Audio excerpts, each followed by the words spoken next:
use AI as a teacher? Are you cheating?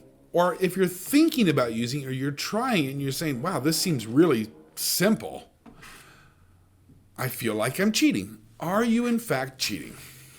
Are you doing the job of being a teacher? Are you a real teacher if you are getting support from AI? So here's what often happens.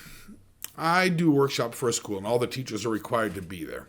Invariably, someone raises his hand or her hand and says, I don't think teachers should use AI, that's cheating. Or somebody says, I feel like I'm cheating. All this stuff you're teaching me how to do, I feel like I'm cheating. Well, are you cheating? So it seems like there are just a few main reasons why people have that perspective. And the first is about being a teacher. If you are using AI, you are not doing the job of a teacher. You are not a real teacher. A teacher is supposed to spend hours doing lesson plans and trying to figure out data and looking for resources and grading papers. And trust me, I get it. I was an English teacher. I had stacks of papers. It took a long time. If you don't have to spend so much time doing that, or if you can facilitate it or do it more simply with AI, you're cheating. You are not being a teacher. The second criticism that I hear regularly has to do with the fact that AI doesn't know your kids. Hey, ChatGPT doesn't know anything about my students. How is it going to help me? Am I going to just turn it over and say, tell me what to do? And it may or may not be even usable at all because the AI doesn't know your kids.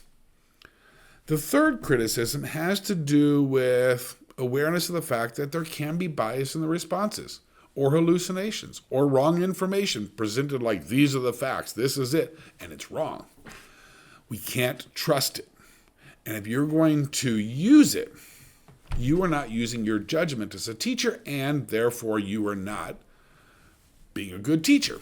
So those are the main criticisms that I hear. But let's think for a moment if there is perhaps a different perspective for each of these issues and see if we can answer the question,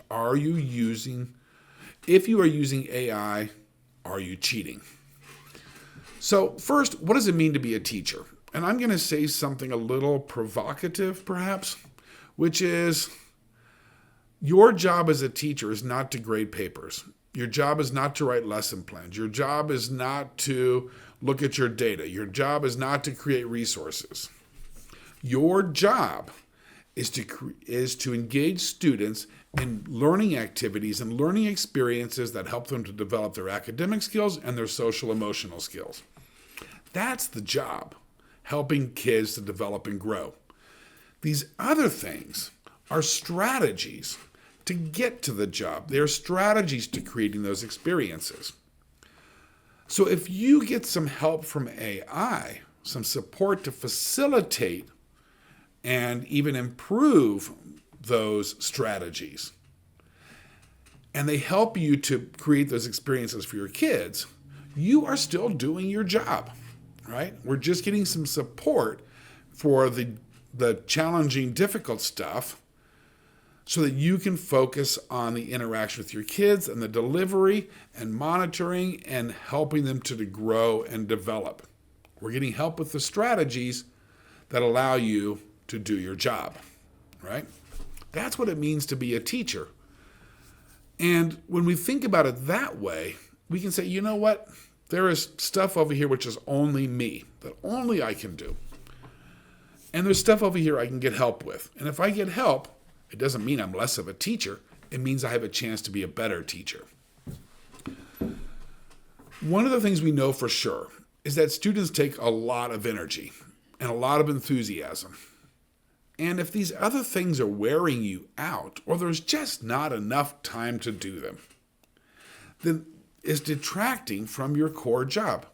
You are a better teacher. You're not cheating by using AI. You're giving yourself the opportunity to be a better teacher so you can focus on what you really are there for. I'm sorry to interrupt for just a moment. If this strategy helps you save time, teach more effectively, or lead your school, please subscribe to the channel for practical, no-fluff strategies for educators. And if you found this video helpful, please give it a like and share it with a colleague.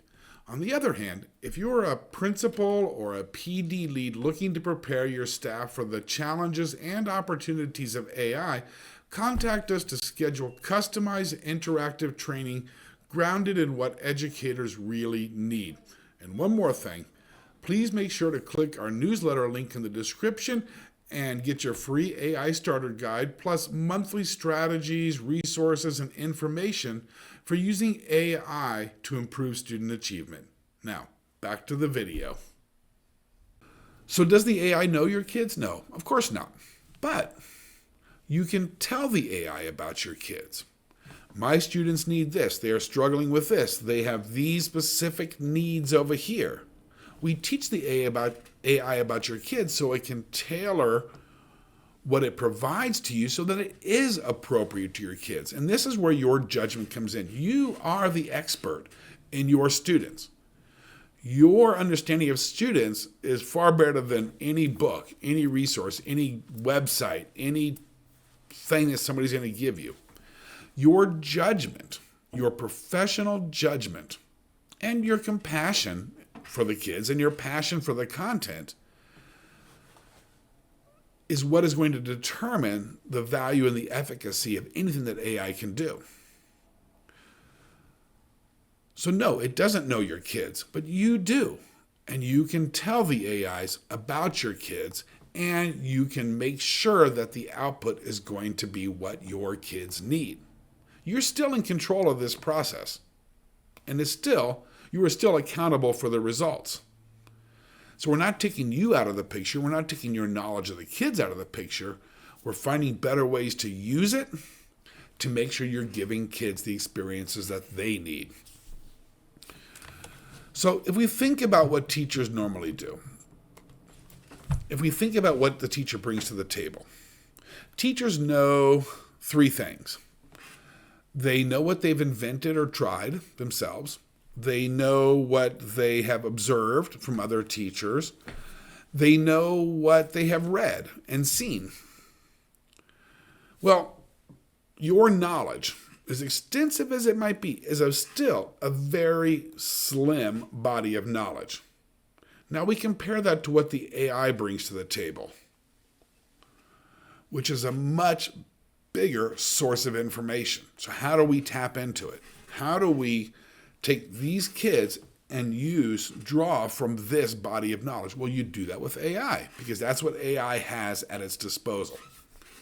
Far more than what we could ever bring to the table. And suddenly, our ability to expand and strengthen learning opportunities for kids explodes. Just explodes, so we can do the job that we are supposed to do. Help kids learn. Are there biases? Are there hallucinations? Yes, there absolutely is. A lot of times it's just the way we write prompts. Sometimes the bias is embedded in the prompt, but sometimes it's from what it gives us. And there's reasons for that. It's better than it used to be, but it's possible. Well, that's just another case where your judgment becomes critical. We're not going to say, hey, make me a lesson plan, take it and go deliver it. We're going to look at it. We're going to think about what we want, and we're going to evaluate and judge what we get for its appropriateness. And we're going to refine and modify from there if we need to. So your professional judgment is how we overcome bias and hallucinations and these other sort of inherent risks in there. Well, so what do we do? When somebody says, if you use AI, you're cheating. Or you ask yourself, am I cheating or not? Let's turn the question around.